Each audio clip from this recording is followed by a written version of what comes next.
Episode 241 to 250। अध्याय 241। आक्रमण की शुरुआत। कटाता ने बोलना जारी रखा। पृथ्वी संत गुरुओं को उनके चक्रों के अनुसार समान रूप से विभाजित किया जाता है। प्रथम चक्र का पृथ्वी संत गुरु छठे चक्र के पृथ्वी संत गुरु से उतना ही दूर है जितना कि एक संत गुरु शिखर महान संत गुरु से। संत गुरु के लिए जीत की कोई संभावना नहीं है, और अगर मैं और मेरा भाई हाथ मिला लें तो हम दोनों केवल द्वितीय चक्र स्तर पर हैं। अगर हम हाथ मिला लें तो हम तृतीय चक्र के पृथ्वी संत गुरु से लड़ सकते हैं, लेकिन चतुर्थ चक्र के पृथ्वी संत गुरु के खिलाफ तो कोई संभावना ही नहीं है। इन सब के अलावा हमारा प्रतिद्वंदी भी एक जादुई राक्षस है। कटाता की व्याख्या सुनकर जियान चेन बेहद गंभीर हो गया। अब उसे समझ आ गया था कि पृथ्वी संत गुरुओं के प्रत्येक चक्र में कितना अंतर होता है। प्रथम चक्र का पृथ्वी संत गुरु के समान था, ठीक वैसे ही जैसे छठे चक्र का पृथ्वी संत गुरु शिखर महान संत गुरु के समान था।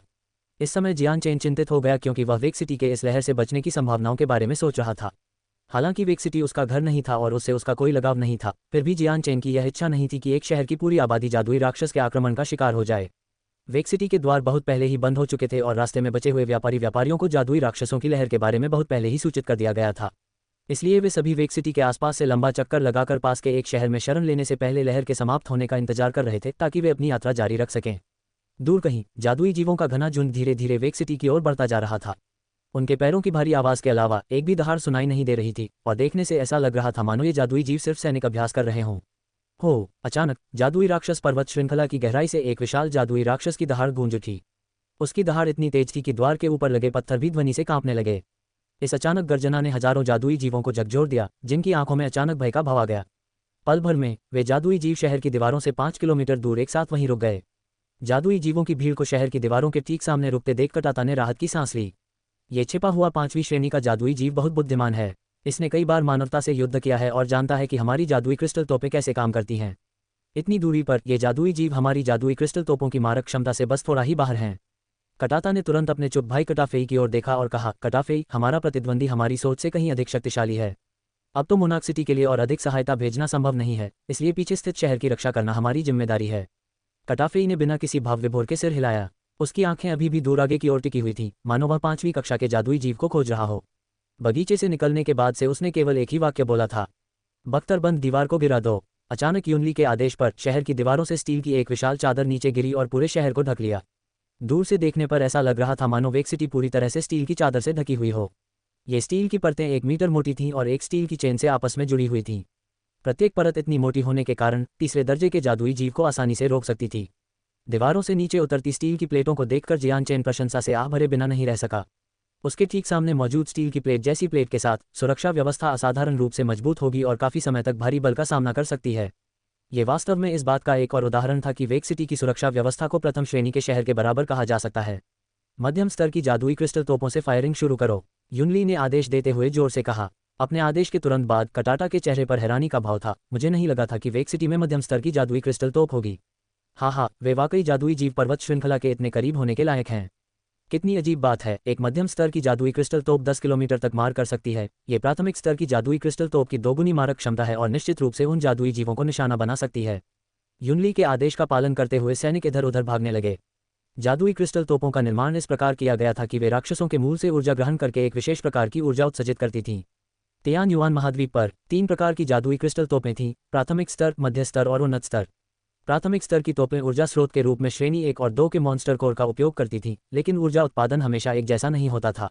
मध्य स्तर की तोपें श्रेणी 3 और 4 के मॉन्स्टर कोर का उपयोग करती थीं, जबकि उन्नत स्तर की तोपों को ईंधन की आपूर्ति के लिए कम से कम श्रेणी 5 के मॉन्स्टर कोर की आवश्यकता होती थी। प्राथमिक स्तर की तोप की मारक क्षमता 3 किलोमीटर थी, जबकि मध्य स्तर की तोप की मारक क्षमता 8 किलोमीटर थी। वहीं उन्नत स्तर की तोप 20 किलोमीटर तक की भयावह मारक क्षमता रखती थी। यह आक्रमण और बचाव दोनों में सर्वश्रेष्ठ घेराबंदी हथियार था। जादुई क्रिस्टल तोपों का तियान युआन महाद्वीप के हर देश और शहर में स्वागत किया जाता था, और प्राथमिक स्तर की तोपें लगभग सर्वव्यापी थीं। प्रत्येक प्रमुख शहर में कुछ तोपें उपयोग के लिए तैयार रहती थीं, जबकि हमेशा उन्नत स्तर की तोप मिलने की उम्मीद बनी रहती थी। साम्राज्य की सीमाओं पर स्थित प्रत्येक किलेबंद गढ़ में कुछ उन्नत स्तर की तोपें थीं, लेकिन इसके लिए कक्षा 5 के मॉन्स्टर कोर की आवश्यकता होती थी, इसलिए इसे केवल एक बार ही दागा जा सकता था। अतः वे इसका उपयोग किसी विकट परिस्थिति में या अंतिम उपाय के रूप में करना पसंद करते थे, लेकिन कोई भी हमलावर इसके वार से बचने की हिम्मत नहीं करता था। एक और कारण ये था कि एडवांस्ड टियर तोपों के प्रत्येक शॉट के साथ ये पैसे को उड़ाने के बराबर था। मध्य स्तर की तोप को आवेशित करने के बाद तोप के भीतर अत्यधिक विस्फोटक ऊर्जा का प्रवाह होने लगा, जिससे लोगों को ऐसा महसूस हुआ मानो वह फटने ही वाली हो। जिन लोगों में थोड़ी सी भी हिम्मत थी, वे उसके पास जाने की हिम्मत नहीं कर रहे थे। सच तो यह है कि ऐसे कई मामले सामने आए थे जहां तोप अपने अंदर उत्पन्न अत्यधिक ऊर्जा को सहन नहीं कर पाती थी। ऐसी स्थिति में ऊर्जा अंदर से ही फट जाती थी, जिससे आसपास के सभी लोगों को भारी नुकसान होता था। हालांकि यह एक ऐसा जोखिम था जिसे हर देश जीतने की बेहतर संभावना के लिए उठाने को तैयार था। कुछ ही सांसों के बाद मध्य स्तर की तोप आखिरकार चार्ज होने के बाद तैयार हो गई और यूनली के एक और आदेश के साथ दीवारों के ऊपर लगी चारों तोपों ने तुरंत गोलीबारी शुरू कर दी। टकराना, कान फाड़ देने वाले धमाके के साथ मध्य स्तर की तोप से ऊर्जा का एक विशाल विस्फोट अविश्वसनीय गति से 5 किलोमीटर दूर जादुई जानवरों की भीड़ की ओर बढ़ा। धमाका, एक जोरदार धमाके के बाद धूल का एक विशाल बादल आसमान में छा गया, क्योंकि विस्फोट की ऊर्जा ने 30 मीटर के दायरे में मौजूद हर चीज को नष्ट कर दिया। जादुई जीवों के टुकड़े टुकड़े हवा में हर दिशा में उड़ते हुए दिखाई दे रहे थे। मध्यम श्रेणी की तोप की शक्ति असाधारण थी और वह तीसरे दर्जे के जादुई जीव को आसानी से नष्ट कर सकती थी। यहां तक कि चौथे दर्जे का जादुई जीव भी ऐसे विस्फोट को आसानी से सहन नहीं कर पाता। सीधे हमले में वे तुरंत जलकर राख हो जाते और पांचवें दर्जे का जादुई जीव कम से कम कुछ हद तक घायल तो हो ही जाता। 4 मध्यम श्रेणी की जादुई क्रिस्टल तोपों ने कम से कम 30 तृतीय श्रेणी के जादुई जीवों पर अपना दावा ठोक दिया। यह एक अच्छी शुरुआत थी, मानो यही युद्ध की शुरुआत हो। जादुई जीव तुरंत बेचैन हो गए और गुस्से से गुर्राते हुए अपनी मुठ्ठियां और पैर पटकने लगे। मध्यम स्तर की जादुई क्रिस्टल तोपों को पुनः लोड करो और सीधे उच्च स्तर के जादुई जीवों पर निशाना साधो, यूनली ने तोपों के पास खड़े सैनिकों पर गरजते हुए कहा। हाँ, उसी समय जादुई दानव पर्वत श्रृंखला से एक और भयानक गर्जना सुनाई दी। ये गर्जना पहले से कहीं अधिक तीव्र थी और लगभग 20 किलोमीटर तक फैली हुई थी, जिससे जियानचेन के कान भी बजने लगे। इस गर्जना के बाद ऐसा लगा मानो उन जादुई जानवरों को कोई आदेश मिल गया हो। एक जोरदार गर्जना के साथ वे सभी बेतहाशा शहर की दीवारों की ओर बढ़ने लगे।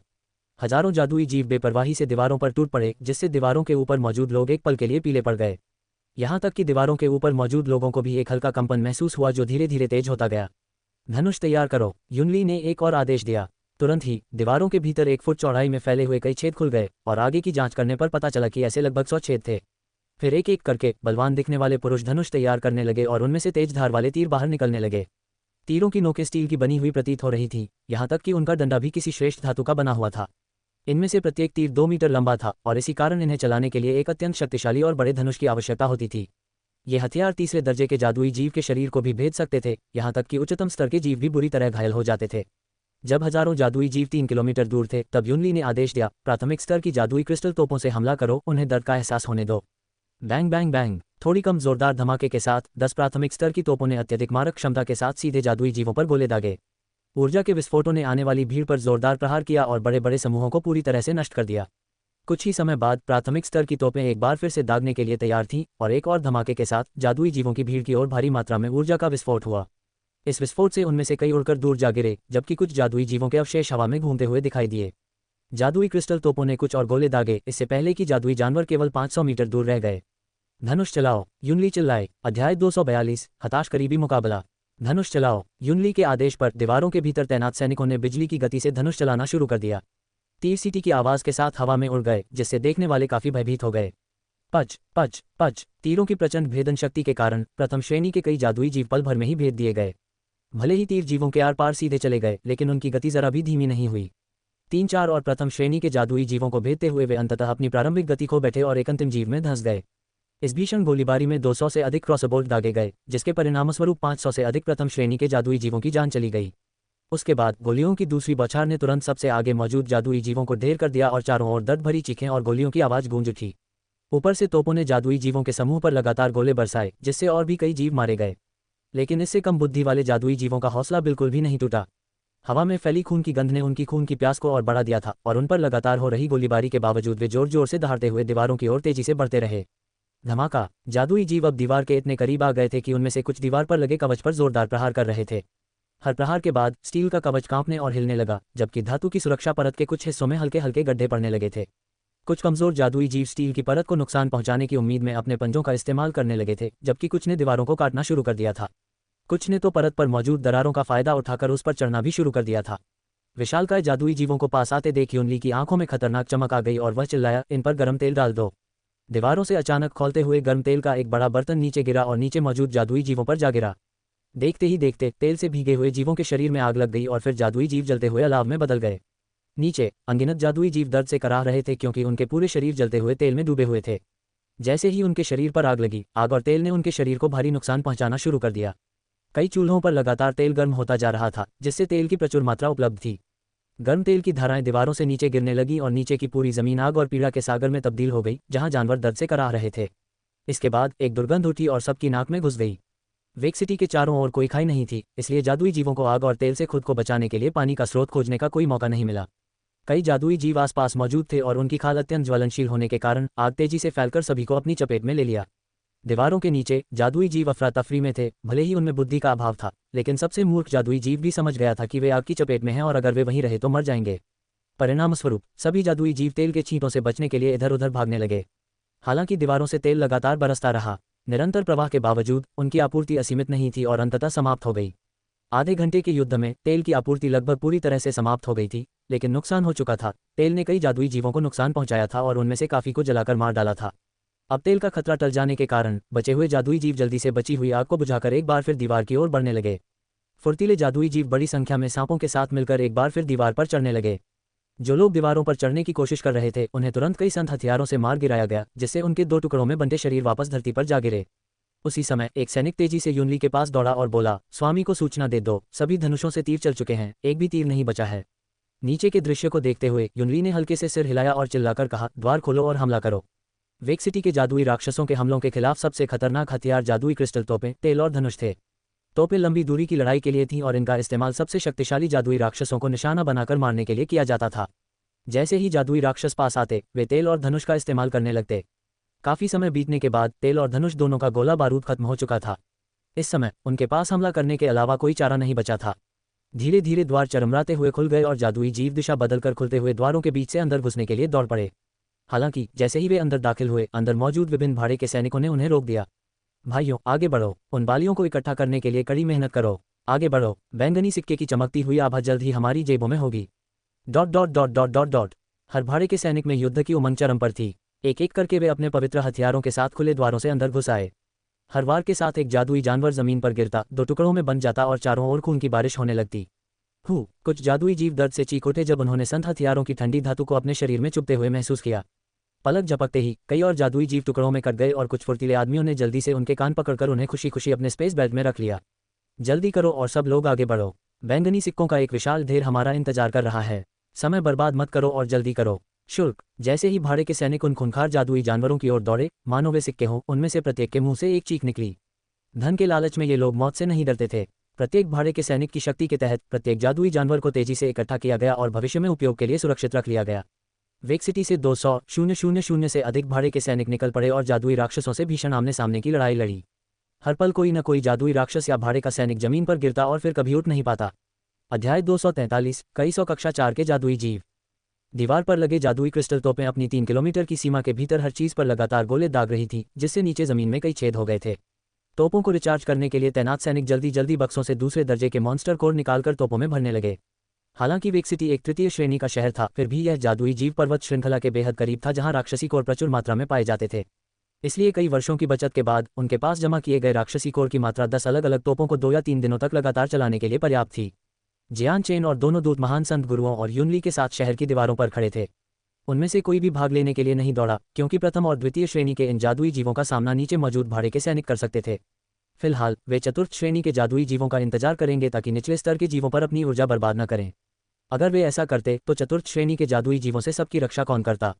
दीवार के ऊपर खड़े होकर जियान चेन ने विभिन्न जादुई जीवों को खेद भरी नजरों से देखा और कहा, सचमुच यहाँ बहुत सारे जादुई जीव एकत्रित हुए हैं। कटाटा ने सहमति में सिर हिलाया। हालांकि जादुई जीवों के हमले के दौरान वेक सिटी की मदद करने के लिए मैं पहली बार आया हूँ, फिर भी मुझे लगता है कि जादुई जीवों की यह संख्या कुछ ज्यादा ही है। जरा पीछे देखिए, सैकड़ों जादुई जीव अभी तक हिले भी नहीं हैं। उनकी मौजूदगी से मैं कह सकता हूँ कि वे चौथे दर्जे के जादुई जीव हैं। पीछे की ओर देखते हुए जियान चेन ने देखा कि हर आकार और आकृति के कई जादुई जीव प्रतीक्षा कर रहे थे। वे वेक सिटी की ओर बिल्कुल नहीं बढ़ रहे थे, बल्कि दूरी बनाए हुए थे। जियान चेन कटाटा जितना शक्तिशाली नहीं था, इसलिए वह ये नहीं बता सकता था कि वे कितने शक्तिशाली थे। हालांकि कई सौ चौथे दर्जे के जादुई जीवों की बात अविश्वसनीय लग रही थी, लेकिन जियान चेन जानता था कि कटाटा ऐसी बात पर झूठ नहीं बोलेगा। ये चौथे दर्जे के जादुई जीव शक्ति के मामले में महान संत गुरुओं के बराबर हैं। अगर हमारे वेक शहर में कुछ लाख सैनिक हैं तो उनमें से महान संत गुरुओं की संख्या इनके सामने बहुत कम है। निश्चित रूप से इन चौथे दर्जे के जादुई जीवों से लड़ने के लिए हमारे पास पर्याप्त सैनिक नहीं हैं। अभी हम सिर्फ जादुई क्रिस्टल तोपों पर ही भरोसा कर सकते हैं। वेक सिटी की 4 मध्यम श्रेणी की जादुई क्रिस्टल तोपों से हम चौथी श्रेणी के जादुई जीवों को कुछ नुकसान पहुंचा सकते हैं। वे वैसे भी लगभग 8 किलोमीटर दूर हैं, जो इन तोपों की मारक क्षमता के भीतर है। कटाता ने गंभीरता से बोलते हुए युनली की ओर इशारा किया। युनली, चारों मध्यम श्रेणी की जादुई क्रिस्टल तोपों का निशाना पीछे की ओर लगाओ। वे सभी चौथी श्रेणी के जादुई जीव हैं, तोपें उन्हें मारने के लिए काफ़ी होंगी और हम पर दबाव कम हो जाएगा। जी हाँ, वरिष्ठ दूत। कटाटा के शब्द किसी वरिष्ठ अधिकारी द्वारा अपने अधीनस्थ को दिए गए आदेश की तरह थे, इसलिए युनली अवज्ञा नहीं कर सका। बिना किसी संकोच के युनली ने तुरंत 4 मध्यम स्तर की तोपों को चौथे दर्जे के जादुई जीवों पर निशाना साधकर गोली चलाने का आदेश दिया। टकराना। तोपों ने गोले दागे और उनके भीतर की ऊर्जा एक टूटते तारे की तरह प्रतीत हुई जो जादुई जानवरों के बीचों बीच हवा में उड़ती हुई जा रही थी। सौभाग्यवश कक्षा 4 के जादुई जीवों का समूह विस्फोट क्षेत्र की सीमा के भीतर था और इसलिए ऊर्जा ने समूह के बीचों बीच जमीन पर विस्फोट किया, जिससे धूल चारों ओर उड़ने लगी और प्रचंड ऊर्जा ने तबाही मचा दी। तुरंत ही कई जादुई जीव अपने शरीर के कुछ हिस्सों के साथ प्रभाव क्षेत्र से 20 मीटर दूर जा गिरे। नीचे खून बारिश की तरह बरस रहा था। कुछ ही देर में शरीर के हिस्से धूल भरी आंधी में वापस गिर गए, जिससे दृश्यता शून्य हो गई। हो, कक्षा 4 के सभी जादुई जीव क्रोध से चिल्ला उठे और घायल जीव वेक सिटी को खतरनाक निगाहों से घूरने लगे। उनकी आंखों में घृणा भरी हुई थी और वे अचानक बिना धैर्य छोड़े दीवारों की ओर दौड़ पड़े। मध्यम स्तर की तोपों से उस जादुई जीवों के समूह पर एक बार फिर निशाना साधो, लगातार गोले दागते रहो, युनली ने कठोर भाव से कहा। कटाता के शब्दों से युनली ने अनुमान लगाया था कि जादुई जीवों की वह विशाल संख्या चौथे स्तर की थी। जादुई जीवों की भारी संख्या की तुलना में वेक सिटी के सैनिकों और भाड़े के सैनिकों में महान संत गुरुओं की संख्या अभी भी 3 अंकों से बहुत कम थी। ज्यादा से ज्यादा केवल कुछ दर्जन महान संत गुरु ही चौथे स्तर के जादुई जीवों का सामना कर सकते थे, इसलिए फिलहाल उन जादुई जीवों से निपटने का सबसे अच्छा तरीका तोपों का इस्तेमाल करके उनकी संख्या को धीरे धीरे कम करना था। तोपों द्वारा लक्ष्य बदलने के कारण पहले सुरक्षित माने जा रहे कक्षा 4 के जादुई जीवों को भारी नुकसान उठाना पड़ा। मध्य स्तर की तोपों ने उनकी टुकड़ियों को भारी क्षति पहुंचाई और हर नए गोले के साथ और भी जाने जाती रहीं। जैसे ही तोपों ने उन पर गोले बरसाना शुरू किया, जादुई जीवों का एक बड़ा हिस्सा पीछे हटने लगा। बचे हुए कुछ जीव गुर्राते और दहाड़ते हुए दीवारों की ओर दौड़े। तोपों के कारण वे अपनी सारी बुद्धि खो चुके थे और खून की प्यास में उन्होंने अन्य जादुई जीवों को रास्ते से हटा दिया और यहाँ तक कि अपने उत्पात में कुछ कमजोर जीवों को भी मार डाला। उस क्षण सभी जादुई जीव 5वें दर्जे के जादुई जीव के भयानक नियंत्रण से मुक्त हो गए थे। मध्य स्तर की तोपें लगातार बारूद बरसा रही थीं और हर धमाके की आवाज़ से आसमान गूंज रहा था। बार बार चौथे दर्जे के जादुई जीवों के झुंड धुएं में बदल जाते थे और नीचे जमीन पर एक गड्ढा बना देते थे। चौथे दर्जे के जादुई जीव बेहद तेज थे, लेकिन जैसे ही मध्य स्तर की जादुई क्रिस्टल तोपों ने 5वीं बार गोले दागे, वे दीवार से 500 मीटर की दूरी पर पहुंच चुके थे। तोपों के कारण उनकी संख्या सैकड़ों से घटकर लगभग 150 रह गई थी और उनमें से कई घायल भी हो गए थे। इस अच्छी खबर के बावजूद महान संत गुरुओं के चेहरे पर अभी भी बेहद गंभीर भाव थे। इससे पहले कि युनली कुछ कह पाती, महान संत गुरु तुरंत दीवारों से कूदकर जादुई प्राणियों की भीड़ में जा गिरे। केवल वही चौथे दर्जे के जादुई प्राणियों से बचाव कर सकते थे और यदि वे जादुई प्राणी संतों या महान संतों से लड़ते तो मानव पक्ष को भारी नुकसान होता। पलक झपकते ही 12 महान संत गुरु एक दूसरे से गहन युद्ध में लीन हो गए। उस समय युनली, जियानचेन और 2 दूत ही दीवारों पर बचे थे, उनके अलावा कोई अन्य महान संत गुरु वहां नहीं था। ज्वाला भाड़े के सैनिकों के साथ महान संत गुरु भी चौथे दर्जे के जादुई राक्षसों से लड़ने लगे थे। अध्याय 244, जियानचेन की कार्रवाई, एक तेज तलवार।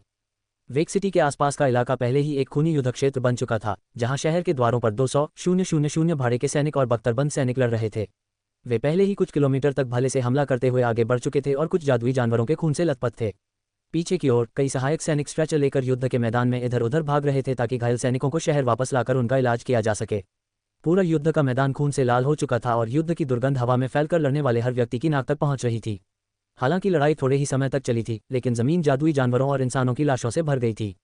हर पल कोई न कोई घायल होता तो अगले ही पल कोई न कोई मर जाता। लगभग 100 श्रेणी 4 के जादुई जीव और कुछ दर्जन महान संत गुरु आपस में लड़ रहे थे, लेकिन मनुष्यों के लिए स्थिति अच्छी नहीं लग रही थी। एक श्रेणी 4 के जादुई जीव से लड़ने के लिए 2 महान संत गुरुओं की आवश्यकता होती है, लेकिन फिलहाल प्रत्येक जादुई जीव एक महान संत गुरु से लड़ रहा था। कुछ समय के लिए तो महान संत गुरु सुरक्षित थे, लेकिन अगर समय बहुत लंबा खींच गया तो स्थिति अनिश्चित हो जाएगी। चूंकि जादुई जीवों की स्वाभाविक श्रेष्ठता थी, इसलिए मनुष्य केवल अपने संत हथियारों के सहारे ही उनसे लड़ सकते थे, लेकिन जब वे हथियार खत्म हो गए तो उनका जीवन घोर खतरे में पड़ जाएगा। शहर की दीवारों के ऊपर स्थित 10 जादुई क्रिस्टल तोपें लगातार फायरिंग करती रहती थी, इसलिए हवा में कंपन और कान बहरा कर देने वाले विस्फोटों की गूंज सुनाई देती थी, जो कई जादुई जानवरों की जान ले लेते थे जब भी वे उनमें से किसी समूह से टकराते थे। जैसे जैसे युद्ध लंबा खींचता गया, घायलों की संख्या भी बढ़ती गई। घायलों को स्ट्रेचरों पर लाद कर दर्द से कराहते हुए स्ट्रेचर शहर के फाटकों से अंदर आते रहे। उनमें से कई लोगों के हाथ या पैर कटे हुए थे और इस तरह जादुई राक्षसों से लड़ने वाले लोगों की संख्या कम होने लगी। इस प्रकार सभी पर दबाव बढ़ने लगा। यदि यह स्थिति और अधिक समय तक बनी रही तो वेक सिटी का आत्मसमर्पण होना तय था। दीवारों के ऊपर खड़े होकर स्वामी युनली ने जियानचेन और दोनों दूतों को चिंता भरी निगाहों से देखा। जादुई जीवों की इस लहर में पहले से कहीं अधिक जादुई जीव हैं और यहाँ तक कि चौथे दर्जे के जादुई जीव भी अनुमान से कहीं अधिक हैं। इनकी संख्या हमारे महान संत गुरुओं से कहीं अधिक है और यदि यह स्थिति और अधिक समय तक बनी रही तो 5वें दर्जे के जादुई जीव हमला न भी करें तो चौथे दर्जे के जादुई जीव वेक सिटी को रौंद डालेंगे। मैंने पिछले जादुई जीवों के हमलों के रिकॉर्ड देखे हैं और मुझे डर है कि यह हमला निश्चित रूप से सबसे गंभीर है। चौथे दर्जे के जादुई जीवों की संख्या 50 से ज्यादा कभी नहीं हुई, लेकिन यहाँ तो सैकड़ों की संख्या में है। हे भगवान, क्या जादुई जीव पर्वत श्रृंखला के सभी चौथे दर्जे के जादुई जीव दौड़ते हुए आ गए हैं। युनली ने पसीना पोंछने के लिए अपनी भौहें पोंछीं। दोनों दूतों ने एक शब्द भी नहीं कहा, इसलिए युनली ने बोलना जारी रखा। वरिष्ठ दूतों, क्या आपके पास इस स्थिति से निपटने के लिए कोई समाधान है? कटाटा ने उतने ही गंभीर भाव से सिर हिलाया। मेरे पास कुछ नहीं है। अभी हमें कोई कदम नहीं उठाना चाहिए। वह छिपा हुआ 5वीं श्रेणी का जादुई जीव अत्यंत शक्तिशाली है, इसलिए मुझे और मेरे भाई को यहीं रुककर अपनी शक्ति बचाकर रखनी चाहिए ताकि उसके प्रकट होने पर हमें सबसे अच्छा मौका मिले। अगर हम अभी अपनी ऊर्जा बर्बाद कर देंगे तो जब वह 5वीं श्रेणी का जादुई जीव हमला करेगा तो हमारे पास उसे हराने का कोई मौका नहीं होगा।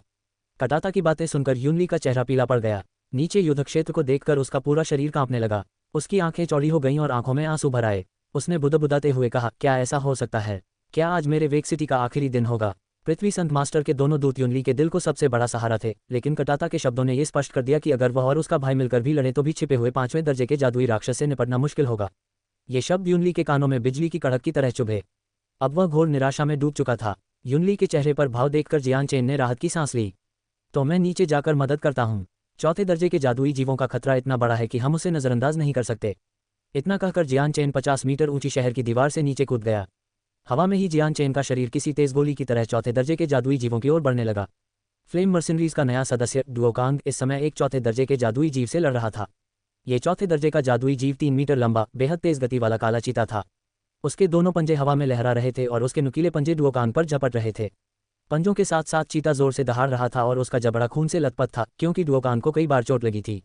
काले चीते की आंखें खून की प्यास से लाल थीं और वह डुओकांग को ऐसे घूर रहा था मानो वह उसका शिकार हो। गुस्से से गुर्राते हुए उसका पूरा शरीर अचानक एक झटके में गायब हो गया और वह डुओकांग की ओर झपटा। उसी क्षण उसके नुकीले पंजे सूरज की रोशनी में चमक उठे और वह डुओकांग की छाती पर टूट पड़ा। डुओकांग की आंखों में जरा भी भय नहीं था और उसकी आंखों में खतरनाक चमक थी। उसने अपने हाथों में मौजूद सेंटफो से उन्नत हथियार से चीते पर वार किया। तलवार और पंजे आपस में टकराए और कान फाड़ देने वाली तेज आवाज के साथ टक्कर के धमाके से डुओकांग कुछ कदम पीछे उड़ गया। डुओकांग का पवित्र हथियार चीते को जरा भी नुकसान पहुंचाने के लिए पर्याप्त नहीं था। चीता क्षण भर के लिए पीछे हट गया, फिर तुरंत आगे बढ़कर पीछे से डुओकांग की पीठ पर वार करने लगा।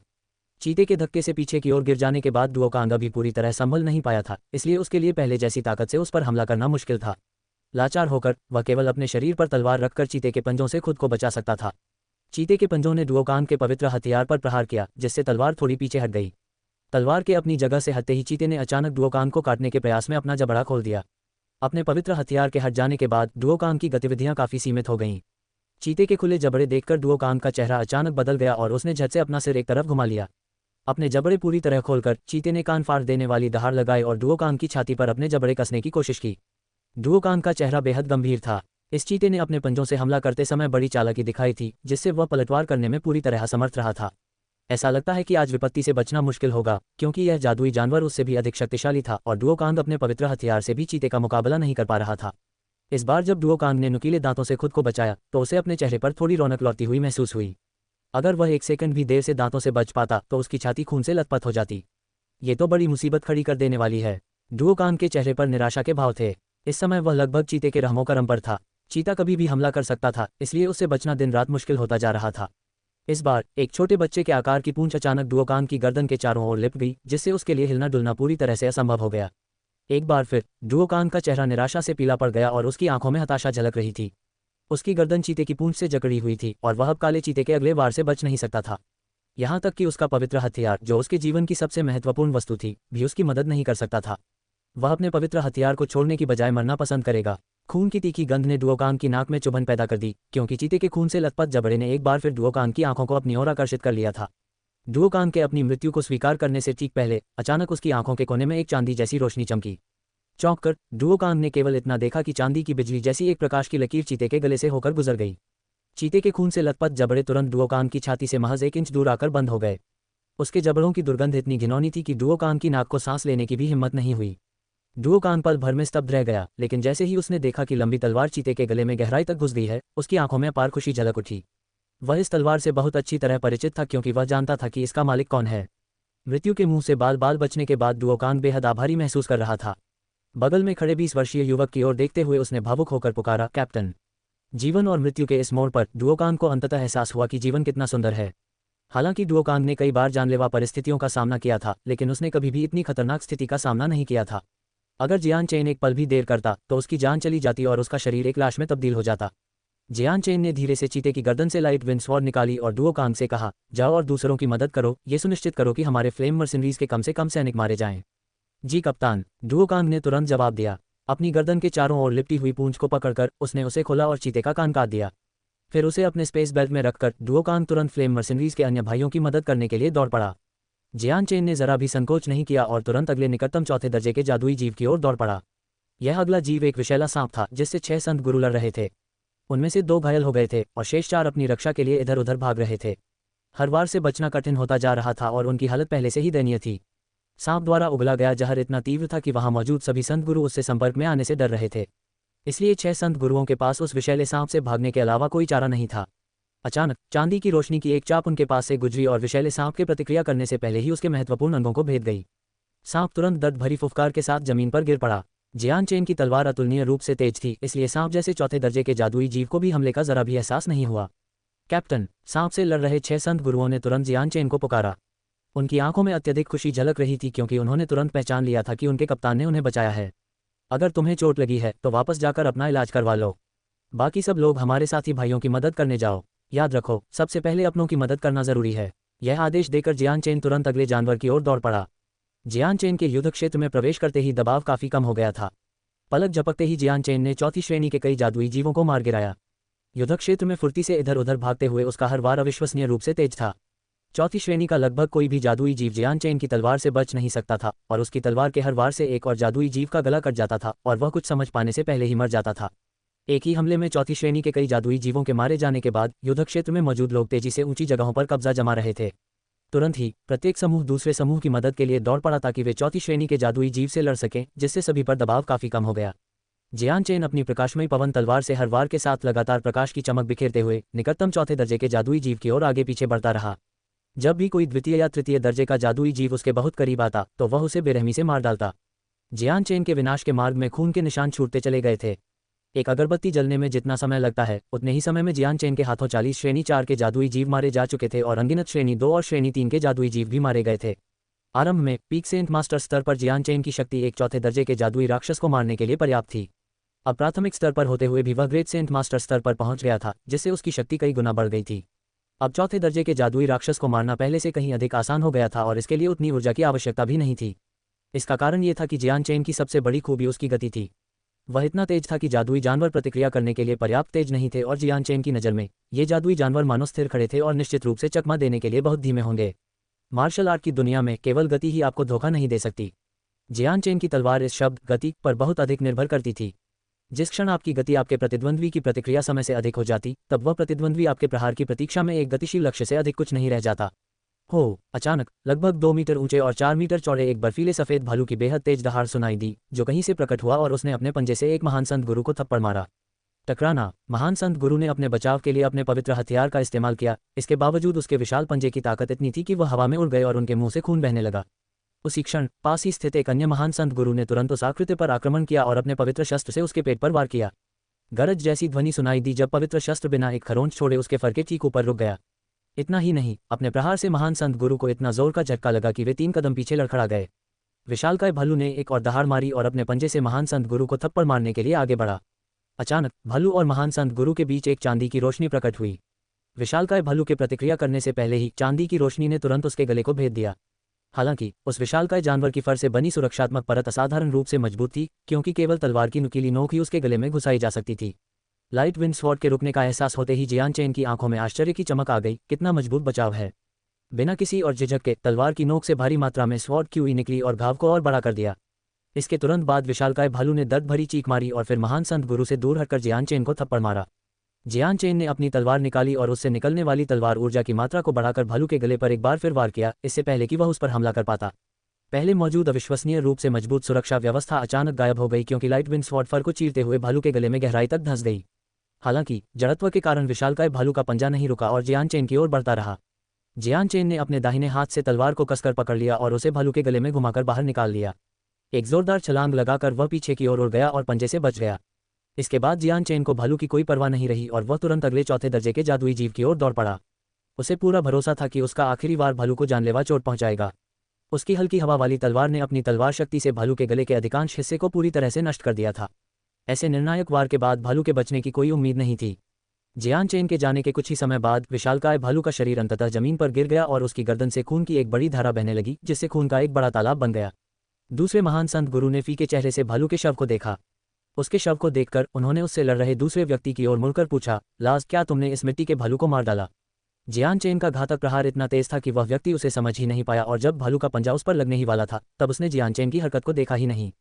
दूसरे महान संत गुरु ने शव को अत्यंत स्तब्ध भाव से देखा। कितना आश्चर्यजनक है, 2 ही वार में एक पृथ्वी भालू को मार डालना। क्या वह व्यक्ति पृथ्वी संत गुरु हो सकता है? लाज, तुमने मुझे बताया नहीं, तुमने मिट्टी के भालू को कैसे मार डाला? तुम इतने शक्तिशाली कब हो गए? महान संत गुरु ने जिज्ञासा से दोहराया। ये सुनकर लाज नाम के व्यक्ति ने सिर हिलाते हुए कहा, इस मिट्टी के भालू को इंसानों ने नहीं बल्कि एक सफेद वस्त्रधारी आकृति ने मारा है। इतना कहते ही लाज की आवाज़ अचानक भावुक हो गई और उसने दूसरे व्यक्ति के कंधों को थाम लिया। लीदाओ, तुमने नहीं देखा, उस आदमी की ताकत सचमुच अद्भुत है। उसने सिर्फ 2 बार वार किया और इतनी तेजी से वार किया कि मैंने ऐसा पहले कभी नहीं देखा, और इस मिट्टी के भालू को उसने आसानी से मार डाला और कोई पलटवार नहीं हुआ। क्लास 4 अर्थनबेर को मारने में तलवार के 2 वार लगे। लीदाओ ने हैरानी से कहा, लाज, ये कौन है? क्या ये कोई अर्थ सेंट मास्टर है? मुझे भी यही लगता है। उसने सफ़ेद कपड़े पहने थे, लेकिन मैं नहीं जानता कि वह कौन है। लाज ने बुदबुदाते हुए कहा। लीदाओ ने चारों ओर देखा तो उसे सफ़ेद वस्त्र पहने जियान चेन कुछ ही दूरी पर दिखाई दिया, जिसने अभी अभी अपनी तलवार से एक अन्य चौथे दर्जे के जादुई जानवर के गले में वार किया था। क्या ये वही व्यक्ति हो सकता है? ... दीवार पर, ये जियान चेन वाकई बहुत ताकतवर है। उसकी युद्ध क्षमता इतनी ज़बरदस्त है कि चौथे दर्जे का जादुई जीव भी उसके सामने कुछ नहीं है। उसे एक ही वार में उसे मार गिराने की शक्ति मिल जाती है। जियान चेन द्वारा मारे जा रहे जादुई जीवों के समूह को देखकर कटाता ने अपने विचार जोर से कह दिए। कितनी तेज तलवार है, मृदुभाषी कटाफेई ने कहा। कटाता ने सिर हिलाते हुए कहा, हाँ बिल्कुल सही। उसकी तलवार अविश्वसनीय रूप से तेज है और बिना किसी व्यर्थ हरकत के चलती है। हर बार जादुई जीवों की गर्दन के सबसे कमजोर बिंदु पर जोर से लगता है। जियान चेन की तलवार से अनगिनत चौथे दर्जे के जादुई जीव मारे गए हैं, और मैं भी कभी कभार ही उसकी तलवार की धुंधली सी आकृति देख पाता हूँ। इतनी तेज गति के साथ यह कोई आश्चर्य की बात नहीं है कि चौथे दर्जे का जादुई जीव इससे बच नहीं सकता। हालांकि जो बात मुझे समझ नहीं आती वह यह है कि जियान चेन ने इतनी तेज तलवारबाजी कैसे हासिल की। क्या ये किसी युद्ध कौशल का कमाल है? नहीं, मैं बता सकती हूँ कि यह कोई युद्ध कौशल नहीं है, काटाफेई ने कहा। ऐसा लगता है कि जियान चेन की पहचान काफी रहस्यमय है। वह किसी प्रसिद्ध कुल का युवा सरदार ही होगा, अन्यथा उसकी कुशलता इतनी असाधारण कैसे हो सकती है? उसके जैसा युवा इतनी ताकतवर और इतनी तेज तलवारबाजी कैसे कर सकता है? अध्याय 245, निराशा। 3 कक्षा 5 के जादुई जीव। 2 घंटे बाद चौथे दर्जे के 100 जादुई जीव मारे जा चुके थे और उनमें से लगभग 99 जियान चेन द्वारा मारे गए थे। चौथे दर्जे के जादुई जीवों के मारे जाने के साथ ही महान संत गुरुओं का पलड़ा भारी हो गया था और वे कमजोर स्तर के जादुई जीवों पर पूरी तरह हावी हो गए थे। जियान चेन एक पल भी नहीं रुका। तीसरे दर्जे के जादुई जीव उसका नया लक्ष्य थे। दूसरों से अलग होकर उसने तुरंत अपने आसपास के सभी तीसरे दर्जे के जादुई जीवों को मारना शुरू कर दिया। देखते ही देखते जियान चेन के चारों ओर का वातावरण उसके द्वारा पूरी तरह से मारे गए जादुई जीवों के एक छोटे पहाड़ से भर गया। जादुई जीवों की एक और भीड़ के बीच जियान चेन अविश्वसनीय गति से लगातार अपनी तलवार लहराता और वार करता रहा। उसकी चाल ऐसी थी मानो वह नाच रहा हो। उसके चारों ओर जमीन पर जादुई जीव एक एक करके गिरते जा रहे थे। उन्हें पता भी नहीं चल रहा था कि वे मर चुके हैं। उनकी शक्ति केवल तीसरे दर्जे के जादुई जीव जितनी थी और वे जियान चेन की ताकत का मुकाबला भी नहीं कर पा रहे थे। मानो उसकी पीठ पर भी आंखें हों। जियान चेन हमेशा पीछे से होने वाले किसी भी अचानक हमले से तुरंत बच निकलता था। यहाँ तक कि अगर वह चारों ओर से घिरा भी होता तो भी वह जरा भी नहीं डरता और मृत्यु के देवता की तरह जादुई जीवों का वध करने लगता। जियान चेन, जो मानो मृत्यु के देवता का साक्षात रूप था, के सामने ये जादुई राक्षस जरा भी भयभीत नहीं थे, बल्कि उनकी रक्तपिपासा उनके उग्र स्वभाव को और बढ़ा रही थी। फिर भी वे जियान चेन पर झपटे नहीं। इसके बजाय प्रत्येक राक्षस जोर जोर से दहाड़ने लगा, जिसकी गूंज दूर क्षितिज तक सुनाई दे रही थी। हो तभी जंगल से एक और भयानक दहाड़ उठी और जमीन तक हिल गई जहां सब खड़े थे।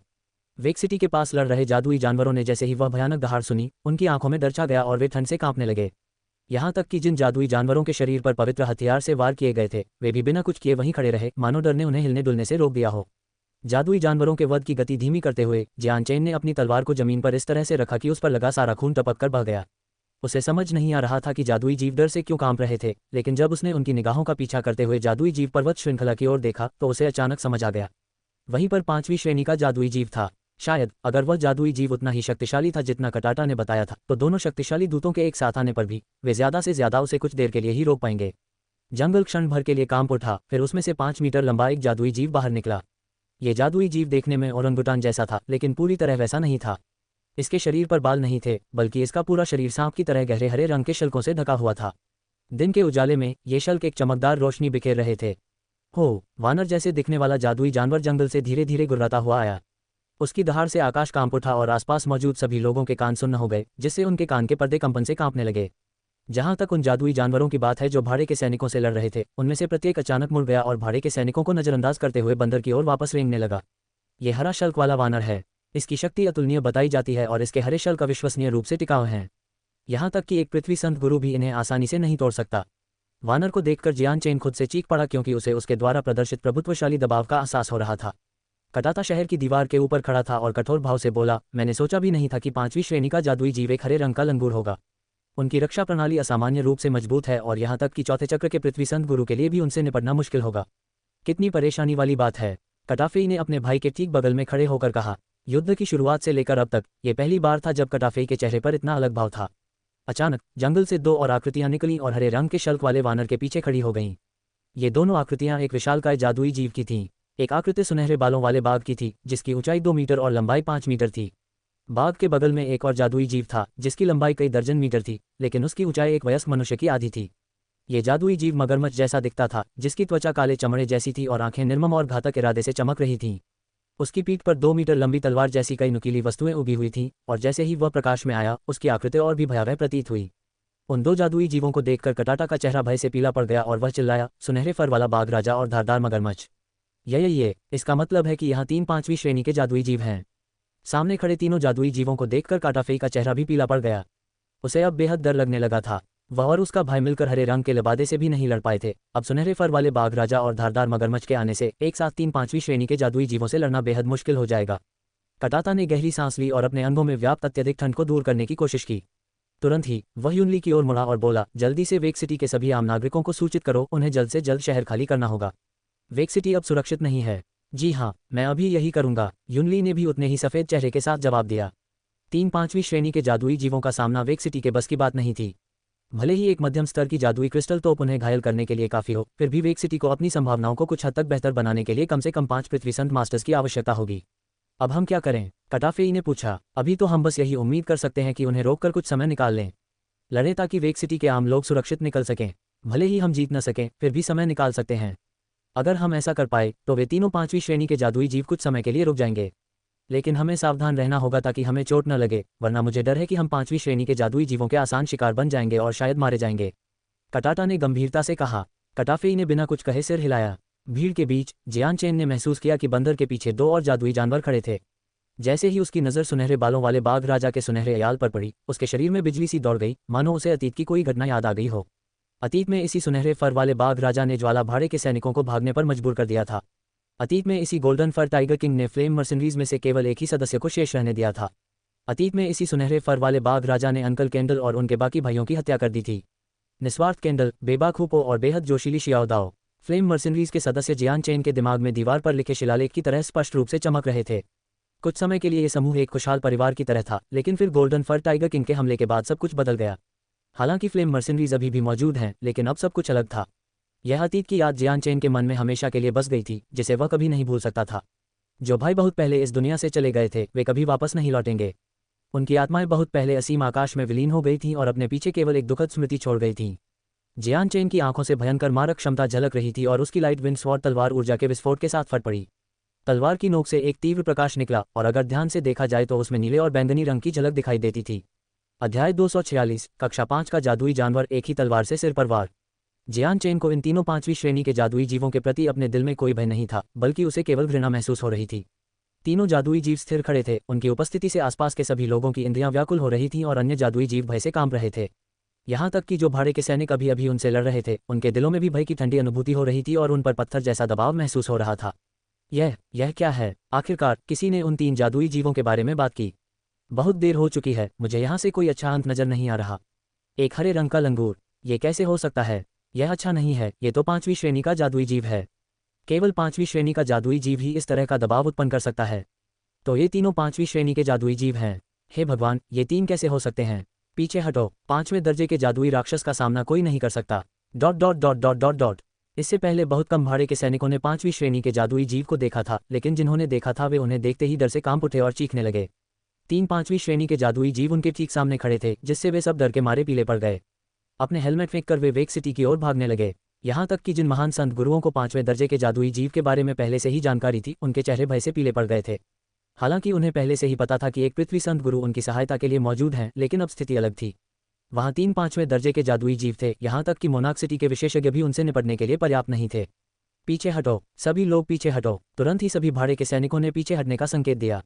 इसके तुरंत बाद वेक सिटी के द्वारों पर लगभग 200,000 भाड़े के सैनिक और सिपाही युद्ध के मैदान से भागने के लिए अंदर घुसने की कोशिश करने लगे। घबराओ मत, हम 5वीं कक्षा के जादुई राक्षस से निपट लेंगे।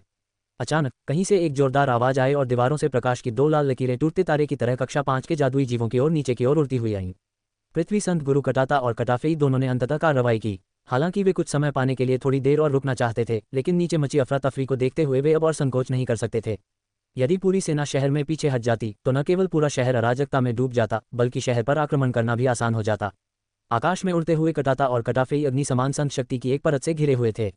लगभग 50 मीटर की दूरी तय करने के बाद वे अंततः जमीन पर गिरे, लेकिन अग्नि समान संत शक्ति से घिरे होने के कारण वे सीधे 5वीं श्रेणी के जादुई जीवों की ओर बढ़े। फायर सेंट फोर्स, उस प्रकार की अग्नि जैसी शक्ति वह केवल एक पृथ्वी संत गुरु ही प्राप्त कर सकते हैं, जिन्हें अग्नि संत शक्ति पर गहन महारत हासिल हो। पृथ्वी संत गुरु, तो यहाँ ऐसे विशेषज्ञ भी थे। ये सोचना भी अजीब लगता है कि यहाँ कोई पृथ्वी संत गुरु होंगे। धिक्कार है, 5वीं श्रेणी के जादुई राक्षस की परवाह कौन करता है। हमारे साथ 2 पृथ्वी संत विशेषज्ञ हैं। भाइयों, आगे बढ़ो, उन कमीनों को मार गिराओ और अपने मृतकों का बदला लो। कटाता और कटाफेई के चारों ओर फैली आग की लपटों को देखकर कई भाड़े के सैनिक खुशी से झूम उठे और अविश्वास से चिल्ला उठे। उनकी उपस्थिति उन 5वीं श्रेणी के जादुई जीवों को देखकर भयभीत हुए लोगों के लिए मानो एक शांत करने वाली दवा की तरह थी। केवल कुछ ही भाड़े के सैनिकों के चेहरों पर चिंता के भाव बचे थे। जादुई जीवों में मनुष्य की तुलना में जन्मजात श्रेष्ठता होती है। यदि 3 5वीं श्रेणी के जादुई जीव हों तो 2 पृथ्वी संत गुरु क्या कर सकते हैं। गोल्डन फर टाइगर किंग से निपटने का काम मुझे करने दो, जियान चेन ने बिना किसी हिचकिचाहट के दोनों भाइयों की ओर उड़ते हुए कहा। उसकी लाइट विंड स्वॉर्ड कमर पर तैयार थी और वह तीनों क्लास 5 के जादुई जीवों की ओर तेजी से बढ़ा। मानो वह जमीन पर ग्लाइड कर रहा हो, जियान चेन ने अपनी तलवार की नीली और बैंगनी चमक से अपने रास्ते में आने वाले सभी जादुई जीवों को पल भर में काट डाला, जिससे उसका रास्ता लगभग निर्बाध हो गया। इस समय लाइट विंड स्वॉर्ड पर नीली और बैंगनी चमक इसे एक तीखे भले की तरह दिखा रही थी, जो किसी भी रक्षा को भेदने और किसी भी चीज को नष्ट करने में सक्षम था। जादुई जीवों की अनगिनत लहरें भी जियान चेन को एक पल के लिए भी रोकने में असमर्थ थीं। ऐसा लग रहा था मानो जियान चेन इस समय किसी देवता के समान हो, जिसकी शक्ति अतुलनीय हो। इतना ही नहीं, ऐसा लग रहा था मानो वह केवल उंगली के इशारे और इच्छाशक्ति से ही किसी को मार सकता हो। कटाता और उसका भाई अपने शरीर को अग्निसंत बल से घेरकर 5वीं श्रेणी के जादुई जीवों के काफी करीब पहुंच चुके थे और उन्होंने हमला शुरू कर दिया। उनके हर वार का जवाब 5वीं श्रेणी के तीनों जादुई जीवों ने जोरदार तरीके से दिया। उनकी लड़ाई ने आसपास के इलाके को पूरी तरह से विकृत कर दिया था। उनकी युद्ध ऊर्जा लहरों के रूप में चारों ओर फैल गई और धरती को हिला दिया। हर हमले के साथ ऊर्जा की तीव्रता बढ़ती ही जा रही थी। हो, हरे रंग के शल्कों वाले वानर ने क्रोध से दहाड़ा, तभी एक मनुष्य की छाती के आकार की मुट्ठी हरे रंग से चमकती हुई भयानक बल के साथ कटाटा पर आ गिरी। कटाटा ने मुक्के से बचने के लिए खुद को एक तरफ फेंक दिया। जोरदार धमाके के साथ मुक्का उसी जगह जमीन पर गिरा जहां कटाटा अभी खड़ा था। जमीन पर भारी मात्रा में ऊर्जा की लहर दौड़ गई और जब मुक्का उठाया गया तो नीचे 3 मीटर गहरा और 5 मीटर लंबा गड्ढा बन गया था। एक तरफ ब्लेडेड क्रोकोडाइल ने कटाफेई की ओर भूरे रंग की ऊर्जा की एक गेंद फेंकी और साथ ही अपनी नुकीली रीढ़ को तैयार किया। रीढ़ को जमीन पर क्षैतिज रूप से रखते हुए वह अचानक अथाह गति से कटाफेई की ओर बढ़ी। सुनहरे फर वाले बाघ राजा की कान फाड़ देने वाली दहाड़ के साथ ही सुनहरे फर की एक झलक दिखाई दी। चट्टान को चकनाचूर करने और धातु को चीरने में सक्षम उसके पंजे खतरनाक ढंग से चमकते हुए कटाफेई पर झपटे और खून की दुर्गंध फैल गई, क्योंकि उसने उसे काटने की कोशिश भी की। काताफेई और काताटा ने तीनों 5वीं श्रेणी के जादुई जीवों के हमलों का सीधे सामना करने की हिम्मत नहीं की। वे दोनों जानते थे कि वे निश्चित रूप से उन तीनों जादुई जीवों के सामने टिक नहीं सकते और इसलिए आमने सामने की लड़ाई लड़ने से उनकी जीत असंभव थी। इससे उनकी संत शक्ति भी तेजी से समाप्त हो जाती और भागना मुश्किल हो जाता। वे बस समय बिताना चाहते थे और जादुई जीवों का ध्यान अपनी ओर आकर्षित करना चाहते थे। इसी क्षण जियान चेन भयंकर क्रोध से भरी आंखों के साथ वहां पहुंच गया। स्वर्णिम फर बाघ राजा के सुनहरे बालों को घूरते हुए उसकी प्रकाश पवन तलवार की नीली और बैंगनी चमक बढ़ने लगी, लेकिन तलवार आत्माओं की उपस्थिति अभी तक प्रकट नहीं हुई थी। किसी ने भी यह अनुमान नहीं लगाया होगा कि जियान चेन की तलवार पर नीली और बैंगनी चमक में इतनी भयानक शक्ति समाहित है। पलक झपकते ही गायब हो गया। जियान चेन ने उस सुनहरे फर वाले बाघ राजा की ओर उड़ान भरी जो काटाफेई पर हमला कर रहा था। उसकी निगाहें सुनहरे फर वाले बाघ राजा के गले पर टिक गईं और उसकी हल्की हवा वाली तलवार नीले और बैंगनी प्रकाश से चमक उठी और जादुई जानवर की ओर बढ़ गई। हालांकि जियान चेन के हमले को भांप लिया था, लेकिन 5वीं श्रेणी के उस जादुई प्राणी को कुछ ऐसी सहज जानकारी थी जिससे उसे पता चल गया था कि जियान चेन केवल महान संत गुरु स्तर का ही है। सुनहरे फर वाले बाघ राजा के लिए जियान चेन एक चींटी से ज्यादा कुछ नहीं था, इसलिए उसने उसकी परवाह नहीं की। उसकी पूंछ ने लापरवाही से हवा में सीटी बजाती हुई गति से जियान चेन पर प्रहार किया। पूंछ में असीम शक्ति थी और एक महान संत गुरु के विरुद्ध भी यदि यह पूंछ संत शस्त्र पर प्रहार करती तो वह निश्चित रूप से टूट जाता। अचानक स्वर्णिम फर वाले बाघ राजा की पूंछ नीले और बैंगनी रंग की प्रकाश की परत से टकराए और सहजता से 2 टुकड़ों में कट गई। हालांकि जड़त्व के कारण कटा हुआ भाग फिर से अपनी दिशा में मुड़ गया और जियान चेन की बांह पर जा लगा, जिसके परिणामस्वरूप जियान चेन की तलवार बाघ की गर्दन से नीचे की ओर झुक गई। हो, सुनहरे फर वाले बाघ राजा ने दर्द से इतनी चीख मारी कि दूतों और जियान चेन दोनों को लगा कि उनके कान के पर्दे फट जाएंगे। बिल्कुल पिछली बार जैसा ही है। अपने ठीक सामने खड़े विशाल सुनहरे फर वाले बाघ राजा को देखकर जियान चेन की आंखों में खतरनाक चमक आ गई और उसने अपनी उड़ान की दिशा बदलकर वापस अपने मूल मार्ग पर लौटने की कोशिश की। प्रकाश की हवा वाली तलवार सुनहरे फर वाले बाघ राजा की गर्दन में जा घुसी, जिससे बाघ एक बार फिर दर्दनाक दहाड़ उठा। तुरंत ही सुनहरे फर वाले बाघ राजा का सिर हवा में घूमता हुआ खून से लथपथ हो गया। उसी समय उसके धड़ से 2 मीटर ऊंचा खून का फव्वारा फूटा और फिर वापस धरती पर गिर पड़ा। 5वीं कक्षा के सुनहरे फर वाले बाघ राजा का एक ही वार में सिर धड़ से अलग कर दिया गया। अध्याय 247 धारदार मगरमच्छ को दंडित करना। सुनहरे फर वाले बाघ राजा का सिर हवा में घूमता हुआ आसमान से खून की बारिश करने लगा, जबकि उसका शरीर धीरे धीरे जमीन पर गिर पड़ा। बाघ की गर्दन से इतना अधिक खून बहने लगा कि उसके आसपास का पूरा इलाका खून से भर गया। कटाता और कटाफेई बाघ के घूमते हुए सिर को इस कदर हैरानी से देख रहे थे कि वे भूल ही गए थे कि वे युद्ध के बीच में हैं। उनकी आंखें और भी चौड़ी होती जा रही थीं और वे बस अविश्वास से देखते रह गए। 5वीं कक्षा का स्वर्णिम फर बाघ राजा ऐसा प्राणी था जिसे दोनों भाई अकेले नहीं मार सकते थे। ये सोचकर कि जियान चेन ने बड़ी आसानी से उसका सिर काट दिया, उनके दिल को गहरा सदमा लगा। यहाँ तक कि हरे रंग के शल्कों वाले वानर और धारीदार मगरमच्छ ने भी अपनी उड़ान बीच में ही रोक दी और सुनहरे फर वाले बाघ राजा के कटे हुए सिर को देखने के लिए मुड़ गए। उनकी आंखों में सदमे के भाव स्पष्ट थे। गोल्डन फर टाइगर किंग का सिर जमीन पर गिरने का इंतजार किए बिना ही जियान चेन तुरंत ब्लेडेड क्रोकोडाइल के पास उतर गया। जब जादुई जानवर अभी भी अचेत था, तभी उन्नत लाइट विंड स्वॉर्ड तुरंत उसकी खोपड़ी की ओर उड़ गया।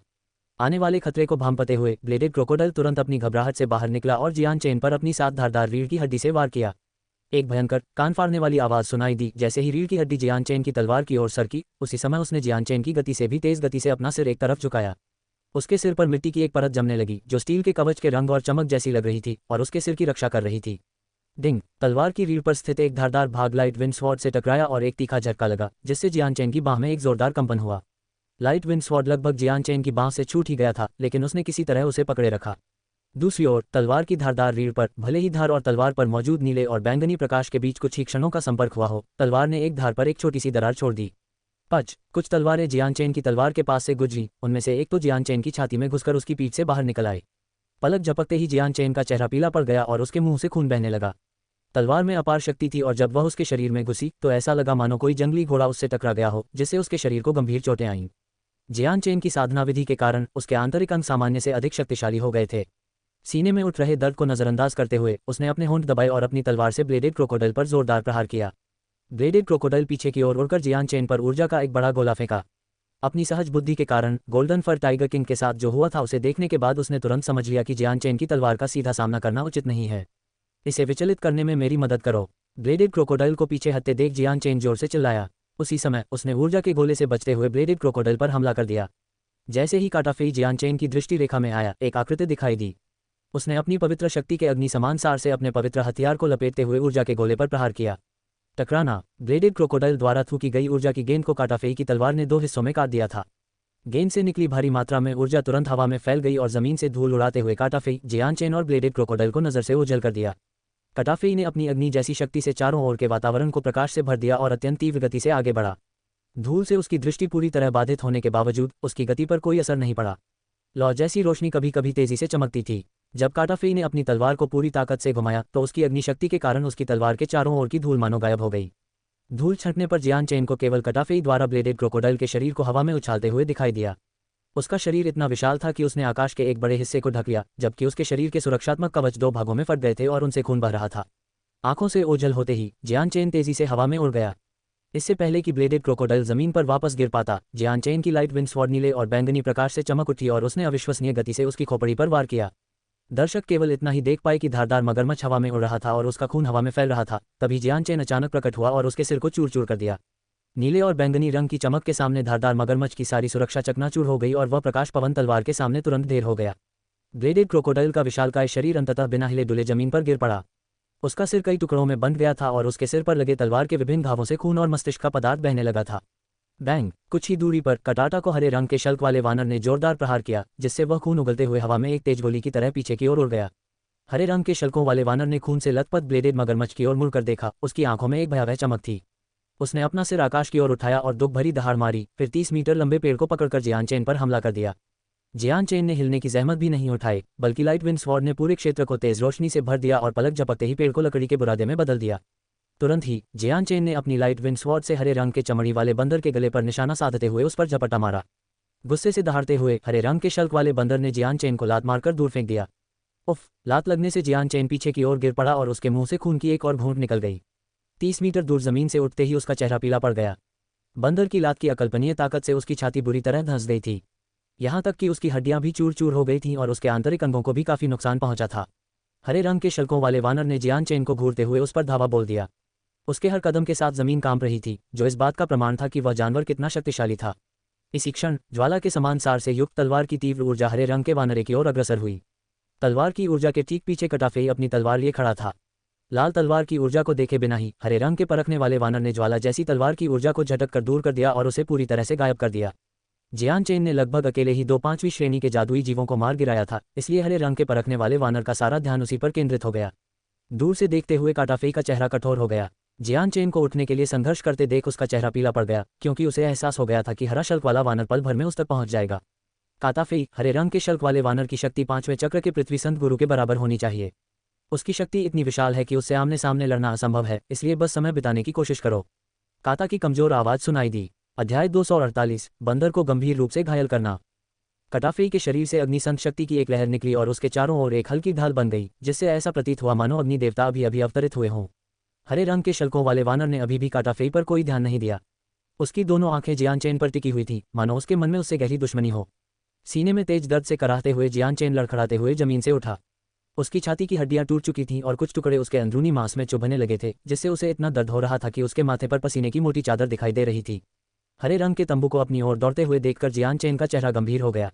वह जानता था कि 5वीं श्रेणी के तीनों जादुई जीव आपस में मित्रवत थे, इसलिए जब उसने उनमें से 2 को मार डाला तो हरे रंग का तंबू निश्चित रूप से उसकी ओर दौड़ेगा।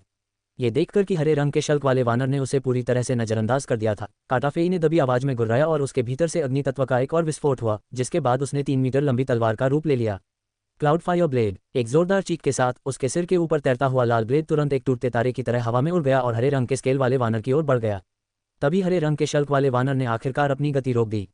क्रोध से गुर्राते हुए उसने क्लाउड फायर ब्लेड को चकनाचूर करने के लिए मुट्ठी उठाई। देखते ही देखते बंदर की मुट्ठी से क्लाउड फायर ब्लेड चकनाचूर हो गया। ऊर्जा चारों ओर फैल गई और आकाश को अपनी गर्मी से भर दिया, जिसके बाद आसपास के सभी पेड़ पौधे जलकर राख हो गए। जैसे ही लौ बुझी, काटाफेई का शरीर आकाश से पतंग की तरह नीचे गिरने लगा। उसका शरीर आकाश से 20 मीटर नीचे गिरा और अंत में बेहद पीले पड़े चेहरे के साथ जमीन पर जा गिरा। हरे रंग के शल्कों वाले वानर का शरीर थोड़ा कांप उठा जब उसने अपनी मुट्ठी पर लगे घाव को देखा। मुट्ठी के उस हिस्से के शल्क पूरी तरह से नष्ट हो चुके थे और उसकी मुट्ठी से धीरे धीरे एक हरा तरल पदार्थ टपक कर जमीन पर गिरने लगा। एक बार फिर क्रोध से दहाड़ते हुए उसने जमीन पर गिरे काटाफेई पर प्रहार करने के लिए मुट्ठी उठाई। इसके साथ ही उसने अंततः जियान चेन से अपना निशाना बदलकर काटाफेई पर कर लिया और उसके करीब आ गया। काटाफेई को लगी चोट को वह बंदर माफ नहीं करेगा। Cloud fire blade. जैसे ही ग्रीन स्केल डेप पूरी तरह से काटाफेई पर केंद्रित हुआ, कटाटा अचानक हवा में ऊपर उठा और एक और क्लाउड फायर ब्लेड से ग्रीन स्केल डेप पर वार किया। जैसे ही क्लाउड फायर ब्लेड का संपर्क हुआ, हरे रंग के स्केल वाले बंदर के कंधे से तुरंत खून बहने लगा। कितना जबरदस्त बचाव! कटाटा चिल्लाया। हरे रंग के तंबू का बचाव उसकी उम्मीद से कहीं ज्यादा मजबूत था। ये सोचकर हैरानी होती है कि अपनी पूरी ताकत लगाने के बाद भी उसे मामूली नुकसान ही होगा। अचानक एक विशाल हथेली कटाता की ओर बढ़ी और उसे नीचे गिराने के लिए वार किया।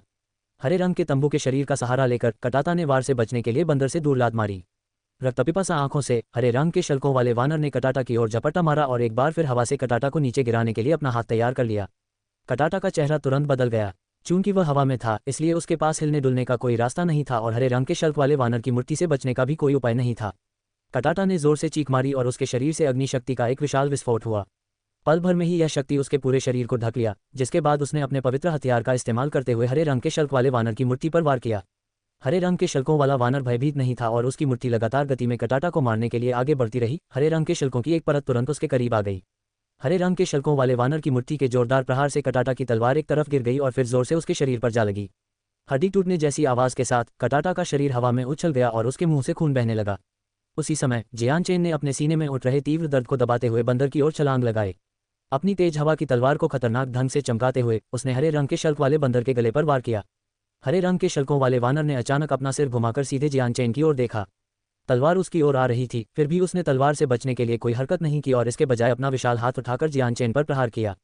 उस बंदर को अपनी रक्षा प्रणाली पर पूरा भरोसा था। अगर 2 पृथ्वी संत गुरु भी उसे कोई बड़ा नुकसान नहीं पहुंचा सके, तो जियान चेन जैसे महान संत गुरु तो उसे खरोंच तक नहीं लगा पाएंगे। क्षण भर के लिए लाइट विंड स्वॉर्ड बंदर की गर्दन पर मौजूद सुरक्षात्मक शल्कों से रुक गई। फिर लाइट विंड स्वॉर्ड की नीली और बैंगनी चमक ने पलक झपकते ही उन शल्कों को ऐसे चीर दिया जैसे गर्म चाकू मक्खन को चीरता है और तलवार उसके गले में गहराई तक घुस गई।